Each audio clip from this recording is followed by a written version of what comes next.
C'est ici le lieu d'affirmer que les termes de ce jour s'inscrivent bien dans les préoccupations de nos dirigeants et de notre gouvernement de faire du secteur de l'emploi un des piliers de la lutte contre le chômage avec son corollaire, la délinquance juvénile. C'est aussi le motif non seulement de féliciter les organisateurs, mais aussi d'encourager les fonds spéciaux pour la promotion, l'entrepreneuriat et l'emploi des jeunes pour leur vision.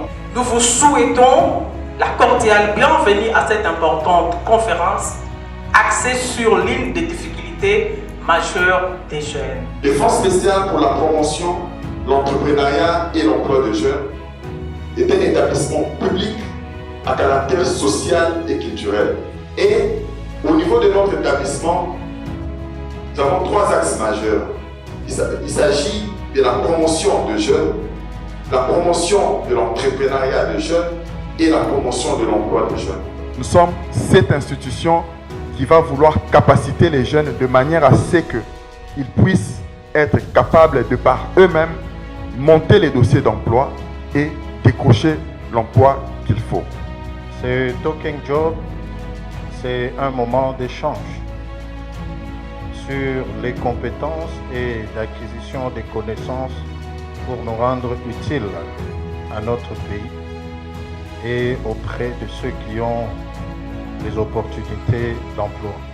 Cette masterclass va répondre aux problèmes d'ignorance des aspects du marché du travail, ensuite l'inexpérience et le manque de confiance en soi. Souvent l'emploi on l'a de 2 manières justement. Soit on travaille avec ou pour quelqu'un, on s'inscrit dans sa vision pour développer l'entreprise, pour rendre service au sein d'un organisme, d'un établissement, ou soit on s'auto-emploie.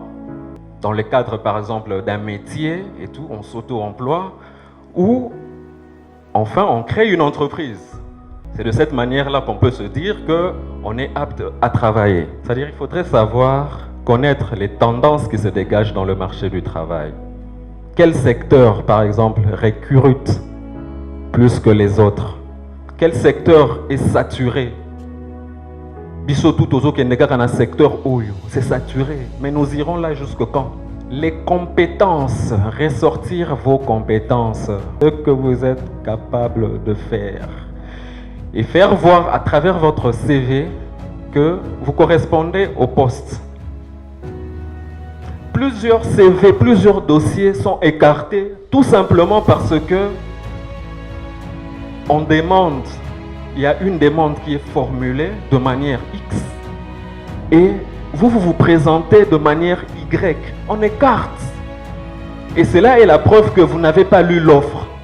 Psychologiquement parlant, vous aussi mettez dans vos têtes que tel que vous êtes allé là pour rechercher cet emploi-là, vous êtes allé vous vendre. Vous n'êtes pas allé demander l'emploi, mais vous êtes allé dans cette attitude-là de vous vendre, d'apporter un plus à l'entreprise pour laquelle ou l'organisme pour lequel vous êtes censé travailler. Il faut savoir que vous êtes 25 millions de jeunes actifs qui recherchent un emploi.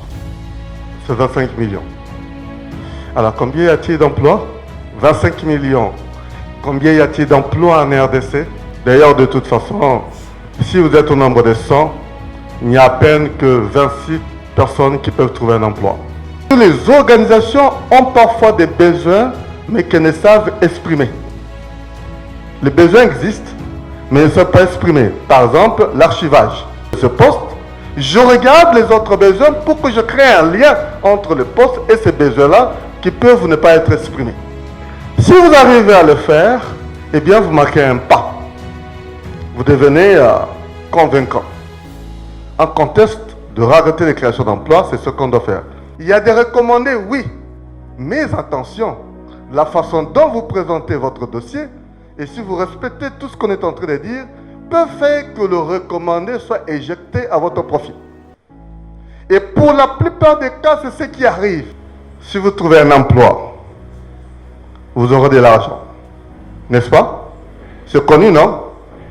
Mais si vous créez votre entreprise, vous n'aurez pas seulement de l'argent. vous allez devenir riche. Les personnes qui sont autour de vous sont des solutions dans les années à venir. Chers étudiants, si vous ne commencez pas l'excellence maintenant, vous ne l'apprendrez pas dans la vie professionnelle. Quelle est la qualité ou le niveau de votre excellence? Quand vous avez une ambition dans la vie, regardez autour de vous des gens qui peuvent vous permettre d'atteindre cette ambition. Vous serez leader demain, entourez-vous des gens qui sont plus intelligents que vous. Quelles sont les valeurs qui gouvernent votre vie? Qu'avez-vous fait pour avoir les points que vous avez eus pour passer de promotion? Qui avez-vous vu? Ça commence ici. Ce que vous êtes là-bas demain n'est que la continuité de ce que vous êtes ici. Avez-vous des valeurs? Quelles sont les valeurs qui gouvernent votre vie? Je crois en une chose, lorsque tu es focus sur une chose, ça te donne les capacités d'être meilleur sur une autre chose. Vous devez avoir l'ambition d'être des modèles.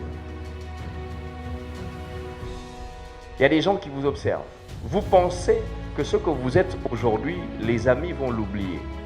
Quand vous arriverez dans la vie professionnelle, regardez, les gens de la même génération, les gens de la même promotion, ils se connaissent. S'il veut confier une responsabilité, il ne va pas te donner à toi, à l'université, qui était quelqu'un qui faisait rire les gens. Il va aller chercher la personne qui avait l'air sérieuse en disant « Est-ce que je ne peux pas te confier ce projet ?» On peut tout faire. Je ne peux pas vous communiquer un état d'esprit. C'est vous-même qui devez prendre conscience de ce que vous êtes. Mesdames et messieurs, je vous remercie.